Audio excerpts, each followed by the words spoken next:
Hey, tú. Sí, tú. Esa persona que ya puso su dislike y comentario tipo así. Solo me dejas muy a huevo el que te diga. Solo entendí que tu papá te abandonó. Así que escúchame por una vez.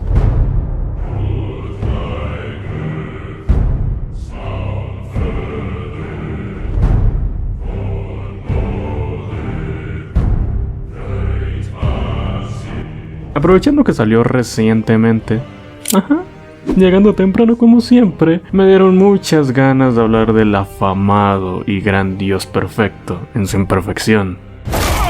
Hey, lo de siempre, les agradezco si dan un like y suscripción a este humilde canal, que apenas si sube contenido el pobre. También les comento que daré por hecho que ya han jugado la saga God of War.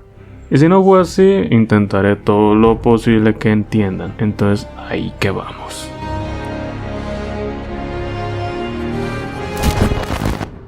Kratos ha sido uno de los personajes que más nos ha acompañado a los jugadores alrededor de los años, y por lo tanto Kratos ha crecido junto a nosotros, no solo en número de entregas, sino en forma argumental y trayendo un mensaje más impactante al jugador, no como otras franquicias. La historia que nos ofrece God of War es contada y narrada como una épica venganza llena de muerte y destrucción, lo cual hace que muchos jugadores la tomen como pasadera o nada importante, aunque si la miramos en retrospectiva podemos observar varios temas bastante crueles, por llamarlo de alguna manera.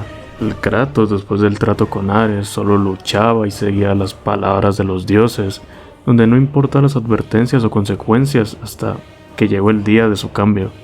Kratos fue encomendado con masacrar una aldea. Ares, por el querer explotar todo el potencial del espartano, transportó a su esposa e hija, y pasó lo que Ares quería. Kratos, cegado por su sed de sangre, asesina a su propia familia.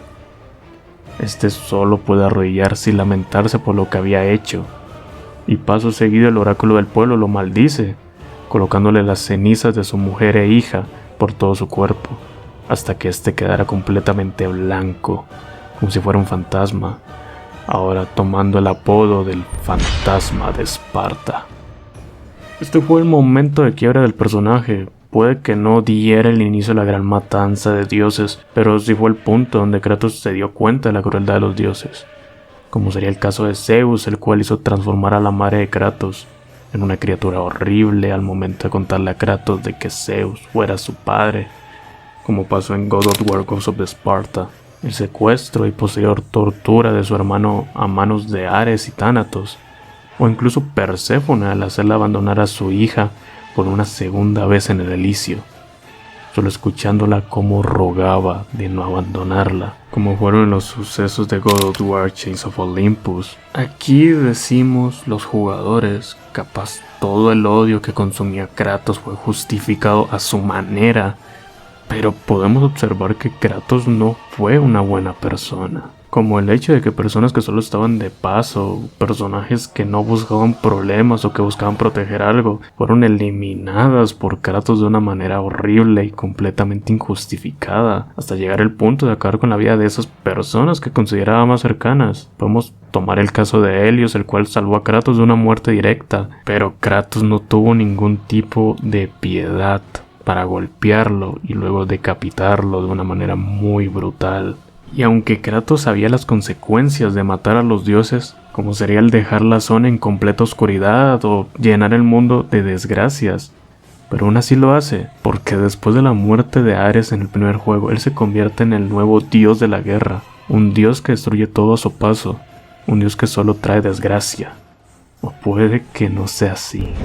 En 2018 salió la cuarta entrega numerada de God of War, la cual fue un giro completo a la fórmula de los videojuegos. No solo hablamos de gameplay, sino en la estructura de su mundo y de contar historias. Y por supuesto, Kratos ha cambiado. Nuestro dios de la guerra visita tierras nórdicas, donde puede comenzar de nuevo.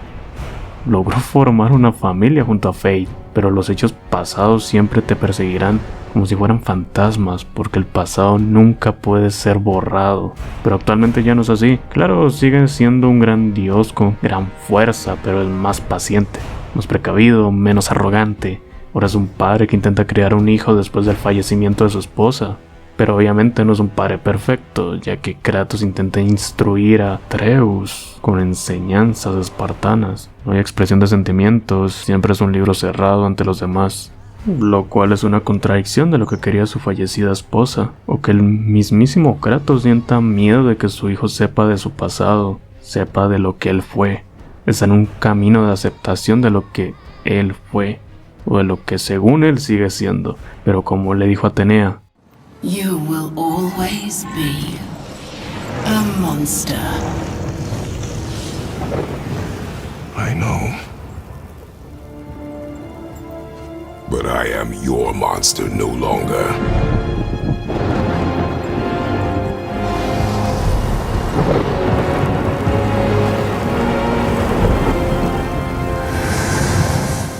el ya no soy tu monstruo se puede tomar como que ahora él está a cargo de su vida. No está en orden o engaño de ningún dios ahora, ya sea Atenea, ya sea Ares o lo que sea. Él será el que marque su propio camino. Lo pauso aquí porque me encanta esta escena, no solo por el simbolismo que acabo de decir, sino por el video que salió, donde el actor Christopher Yash botó unas lágrimas mientras grababa. You will always be a monster. I know. Porque mientras grababa esta escena recordaba lo mal padre que según él fue, porque se mantenía lejos de su familia debido a su trabajo. Me dio mucho sentimiento, pero continuemos. Kratos, como dijimos antes, no es un padre ejemplar, pero a base de la experiencia, por sus pecados anteriores, intenta guiar a Atreus a un camino más esperanzador. Pierdes el control. Eres impulsivo, desobediente y descontrolado. Eso no lo toleraré. Honrarás a tu madre y abandonarás el camino que has elegido. Aún no es tarde. Le enseña cómo cazar y a cómo vivir por sí mismo, pero al mismo tiempo lo corrige de sus errores, y más aún cuando este se vuelve arrogante al saber que es un dios. Matar a un dios tiene consecuencias. ¿Por qué? ¿Cómo lo sabes? ¿Cómo lo sabes? Oh, niño, él lo sabe más que nadie. Y sorprendentemente es el único dios que sabe que hay que mejorar. No podemos ser los dioses que siguen las historias donde los hijos matan a sus madres o padres, porque debemos ser los dioses que decidamos ser. Se puede cambiar porque, como lo dice Kratos, Atreus y a Baldur, Tenemos que ser mejores padres.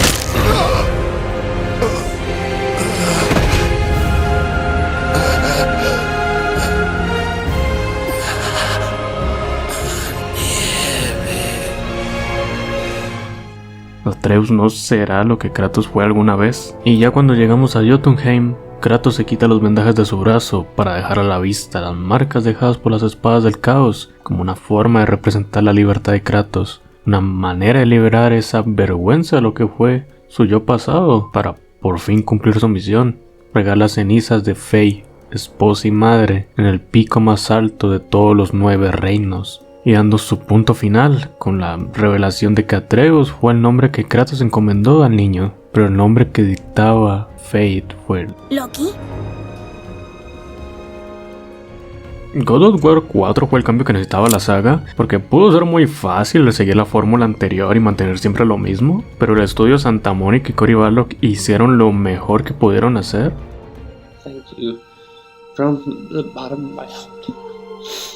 Pero aquí no queda la historia de Kratos y su evolución ni más ni menos, ya que este mensaje se mantiene y cierra completamente al personaje de Kratos. Y este caería en el año 2022, God of War Ragnarok. El inicio de Ragnarok marca las enseñanzas espartanas que Kratos mantuvo durante todo este tiempo con Atreus. El duelo no es expresado, no es posible mostrar emoción, no abras tu corazón. Y esto ocurre al momento de que Atreus tiene algún tipo de pérdida. Kratos siempre lo comanda a hacer algún tipo de ejercicio de distracción, como sería la caza o el entrenamiento. Pasó con Fate, pasó con Fenrir y pasará con alguien más adelante.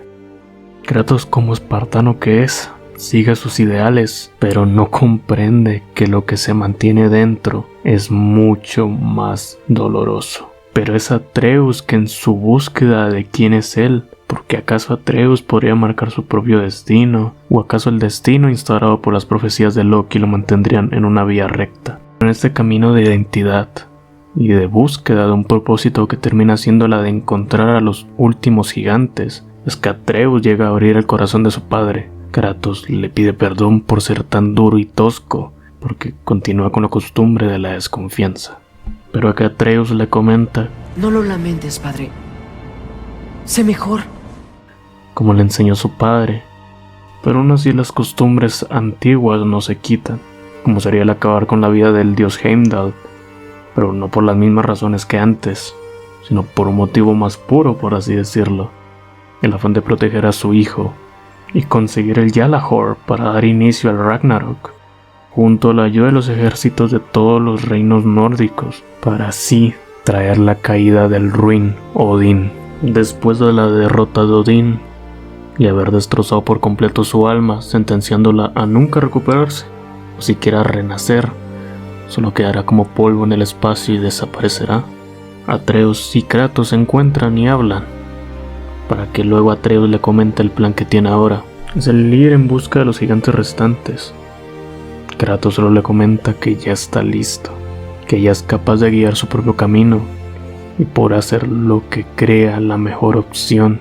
Y él está seguro en dejarlo ir, porque él sabe que Loki se irá, pero Atreus se quedará, para luego concluirlo con un abrazo padre e hijo.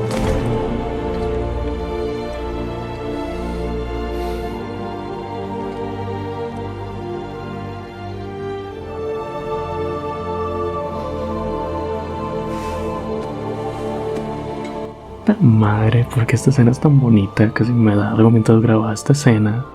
Kratos ve marchar a su hijo y él comienza a ver las profecías, hasta llegar a una muy especial. Un Kratos donde ya no se ve como un dios destructor, sino reconstructor.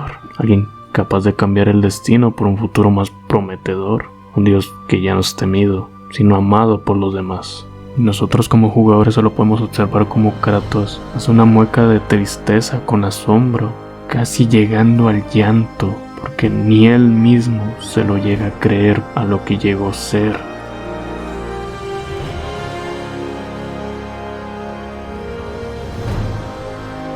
Pero aún queda algo en el camino del espartano.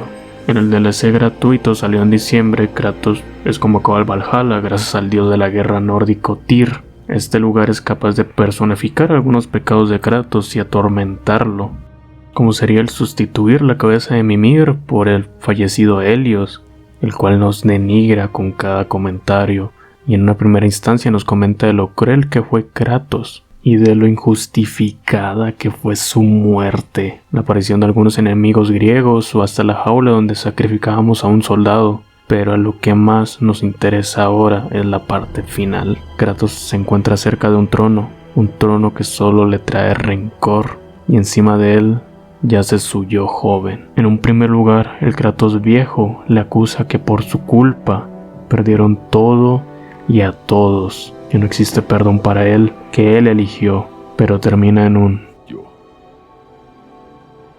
elegí.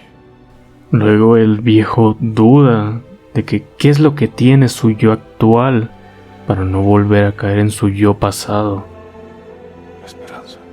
Luego comienza a referirse a su yo pasado de nuevo, de que es cruel, es arrogante, es un egoísta. Pero eres más que eso.